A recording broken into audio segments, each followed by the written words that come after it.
स्वागत है बच्चों। मैं विवेक मिश्र, शिक्षक राजनीति शास्त्र।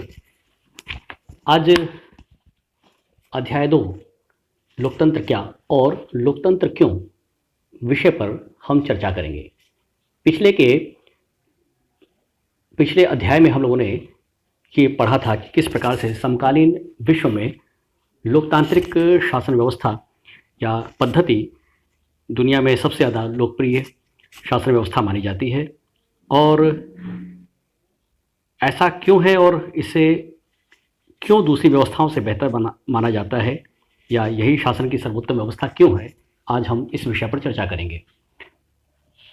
तो जैसा कि हम लोगों ने पिछले अध्याय में पढ़ा कि सरकारें दो प्रकार की होती हैं आज के समकालीन विश्व में। पहला है लोकतांत्रिक सरकारें, दूसरा है गैर लोकतांत्रिक सरकारें।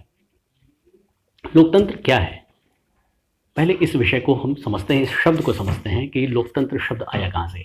लोकतंत्र को अंग्रेजी में डेमोक्रेसी कहते हैं और ये डेमोक्रेसी यूनानी शब्द है, डेमोक्रेशिया से बना है और यूनानी भाषा में डेमोक्रेशिया में डेमोस का अर्थ है लोग और क्रेशिया का अर्थ है लोगों का शासन। इस प्रकार डेमोक्रेसी या लोकतंत्र का अर्थ है लोगों का शासन। अब हम ये जानेंगे कि परिभाषा की ज़रूरत क्यों पड़ गई हमें इस अध्याय में, या किसी भी टॉपिक पर किसी भी शब्द की हमें परिभाषा जानने की ज़रूरत क्यों पड़ती है। तो पहला कि हमें परिभाषा की ज़रूरत तभी पड़ती है जब हमें किसी शब्द का उपयोग करने में परेशानी होती है। जैसे हमें बारिश की परिभाषा की ज़रूरत तभी होती है जब हमें बूंदाबांदी और बादल फटने जैसी स्थिति और सामान्य बरसात में फ़र्क करना हो।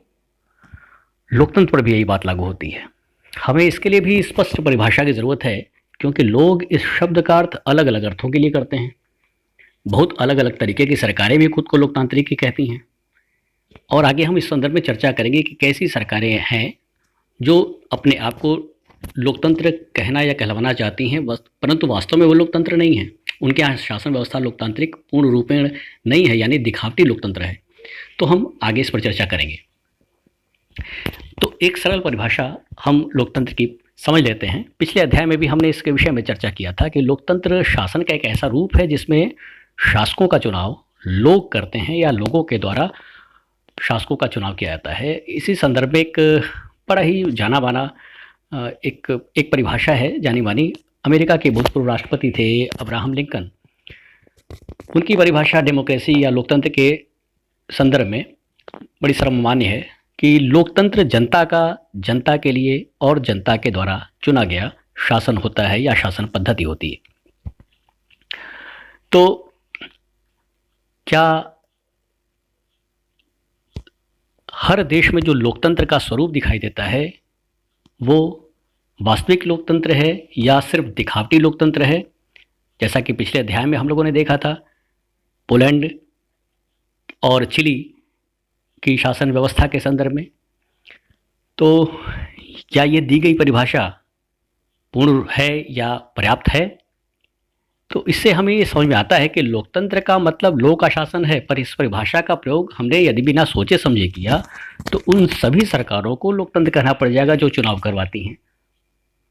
तो ये सही नहीं है। सिर्फ चुनाव करवा लेना और जनता के द्वारा वोट कर देना यही लोकतंत्र नहीं है। ये विशुद्ध लोकतंत्र नहीं कहा जा सकता। आज विश्व में हर सरकार, चाहे वो लोकतांत्रिक हो या ना हो, खुद को लोकतांत्रिक कहलाना चाहती है या कहलवाना चाहती है। इसलिए हमें असली लोकतंत्र व दिखावटी लोकतंत्र वाली सरकारों में गहराई से अंतर समझना होगा। लोकतंत्र की क्या विशेषताएं हैं, या हम ये कहें कि असली लोकतंत्र की क्या पहचान होती है। तो 4 बातें मुख्य रूप से हैं जो हमें आगे पढ़नी है। पहले संक्षेप में हम 4 पॉइंट्स को पढ़ लेते हैं कि लोकतंत्र की जो विशेषता है, पहली कि प्रमुख फैसले वो निर्वाचित नेताओं के हाथ में होते हैं। यानी देश के संदर्भ में चाहे वो आंतरिक हो चाहे बाहरी, वो सारे के सारे फैसले जनता के चुने हुए प्रतिनिधि ही करेंगे। दूसरा है स्वतंत्र और निष्पक्ष चुनावी मुकाबला होना चाहिए। यानी देश में चुनाव अगर हो रहा है तो स्वतंत्र होना चाहिए और निष्पक्ष होना चाहिए, यानी कोई उसमें भ्रष्टाचार या जोड़ तोड़ या घालमेल वाली स्थिति नहीं होनी चाहिए। और तीसरा है एक व्यक्ति, एक वोट, एक मोल। और चौथा कानून का राज और अधिकारों का आदर। तो चलिए पहले पॉइंट पर जरा विस्तार से पढ़ते हैं कि प्रमुख फैसले निर्वाचित नेताओं के हाथ में होने चाहिए। तो अभी पिछले अध्याय में हम लोगों ने पढ़ा था कि 1999 में पाकिस्तान के जो सेना प्रमुख थे जनरल परवेज मुशर्रफ, उन्होंने अपने देश में तख्ता पलट कर दिया था और देश की जो चुनी हुई सरकार थी उसको अपदस्थ करके अपने आप को खुद को देश का राष्ट्रपति घोषित कर दिया था। और आगे फिर उन्होंने संविधान में महत्वपूर्ण बदलाव करके बहुत से फैसले लेने के अधिकार एक ऐसी परिषद को सौंप दिए जिस पर सेना का ही प्रभुत्व था। और जो चुनाव हुए भी, जो मुशर्रफ ने अपने देश में चुनाव करवाए भी, और चुने हुए प्रतिनिधि जो थे उनको ज़्यादा फैसला लेने का अधिकार नहीं था। और फैसले अगर कुछ लेते भी थे जनता के चुने हुए प्रतिनिधि पाकिस्तान में, तो सरकार के जो सेना के प्रमुख थे या जनरल परवेज मुशर्रफ थे, उनके पास ये अधिकार था कि इन प्रतिनिधियों के लिए गए फैसलों को वो बदल सकते थे। इसी प्रकार से हम लोगों ने पिछले अध्याय में पढ़ा था कि पोलैंड में कम्युनिस्ट शासन के दौरान देश के कई महत्वपूर्ण फैसले पूर्व सोवियत संघ की सरकार लेती थी, न कि पोलैंड की चुनी हुई सरकार लेती थी। तो इस प्रकार हम देखते हैं कि दुनिया में ऐसे भी देश रहे हैं जहां पर जनता अपने शासकों का चुनाव तो करती थी, अपने प्रतिनिधि चुनती थी, परंतु अंतिम फैसला लेने का अधिकार वहां के चुने हुए प्रतिनिधियों के हाथ में नहीं होता था। ऐसा तानाशाही और राजशाही वाली अनेक शासन व्यवस्थाओं में हुआ है।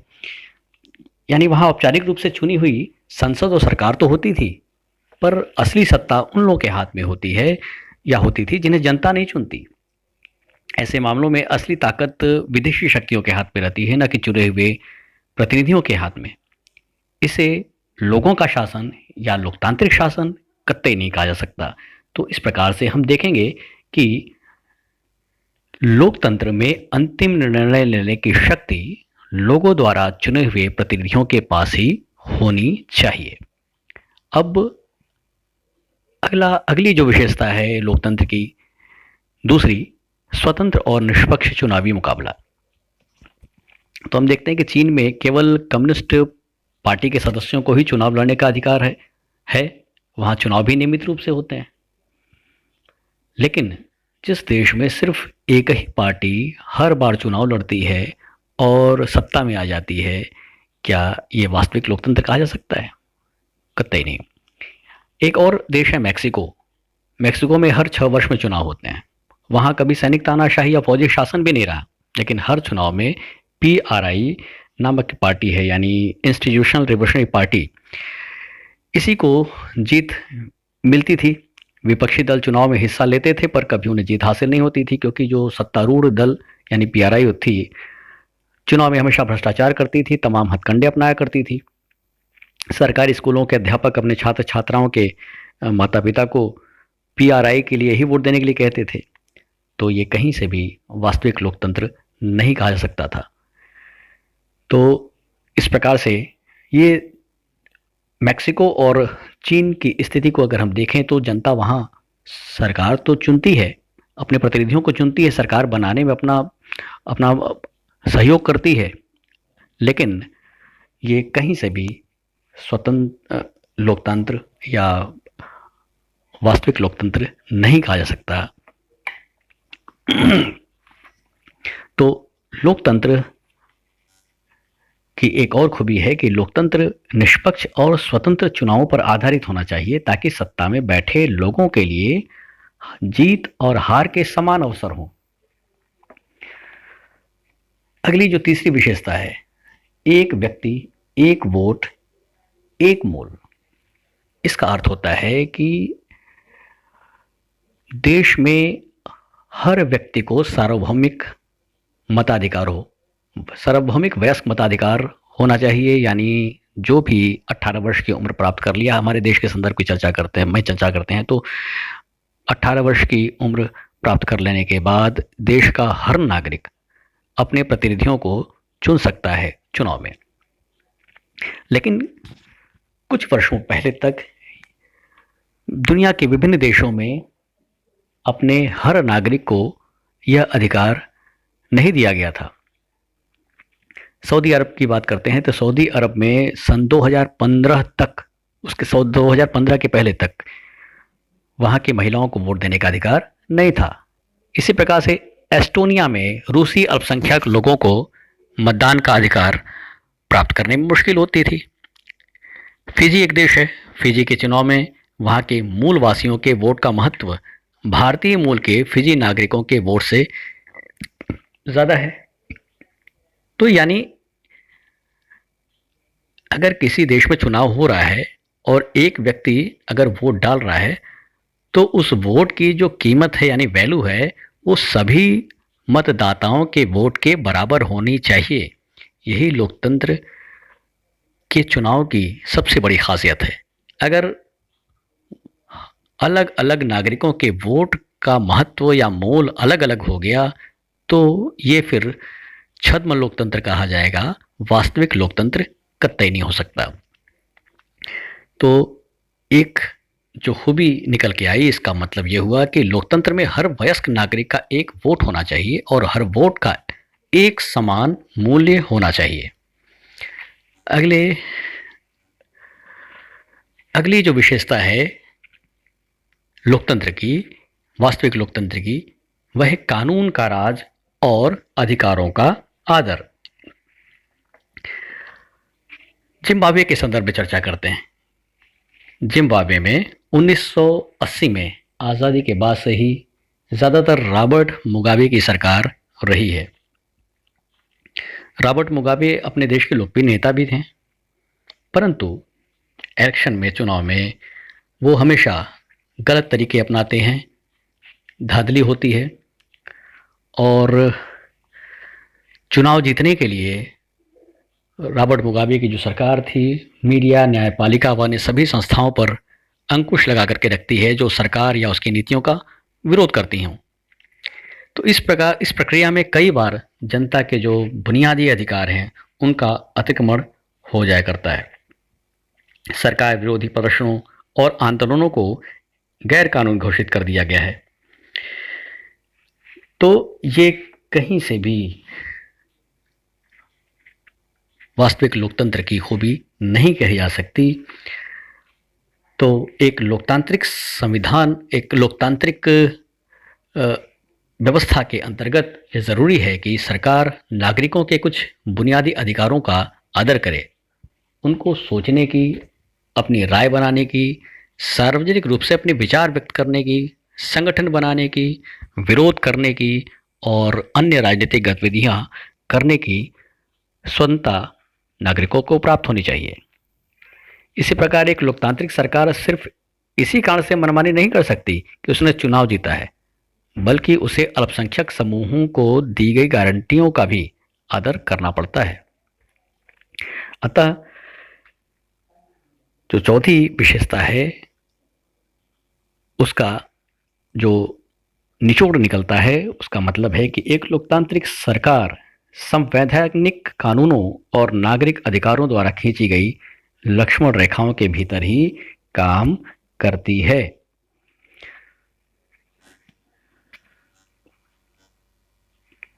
तो अभी तक जो हम लोगों ने लोकतंत्र की जो 4 खूबियां पढ़ी, उसके अनुसार परिभाषाओं का सारांश है कि पहला, लोकतंत्र द्वारा चुने गए शासक ही सारे प्रमुख फैसले करते हैं।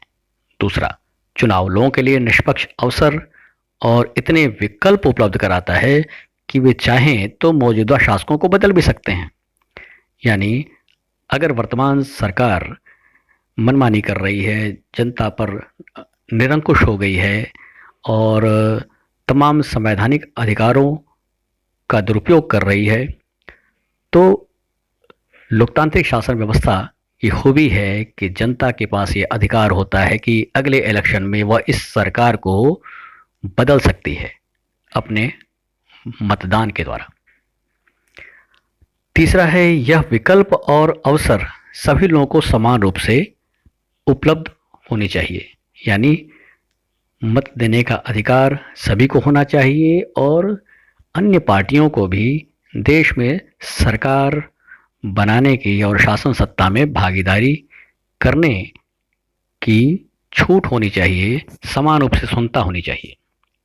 और जो चौथा है कि इस चुनाव से बनी सरकार संविधान द्वारा तय बुनियादी कानूनों और नागरिक अधिकारों के दायरे को मानते हुए काम करती है, यानी चुनाव में जीत जाने के बाद अपने किए गए वादों को वो भूल न जाए चुनी हुई सरकार, और जो कानून देश के द्वारा है उसके दायरे में रह करके ही उसको जनता के लिए कार्य करना होगा। वह निरंकुश नहीं हो सकती, मनमानी नहीं कर सकती है। तो इस प्रकार से आज हम इस अध्याय के वीडियो भाग 1 में हम लोगों ने लोकतंत्र के बारे में जाना, उसकी परिभाषा को जाना, उसकी मुख्य विशेषताओं को जाना। अब अगली वीडियो में हम फिर मिलेंगे। तब तक के लिए सभी को बहुत बहुत धन्यवाद।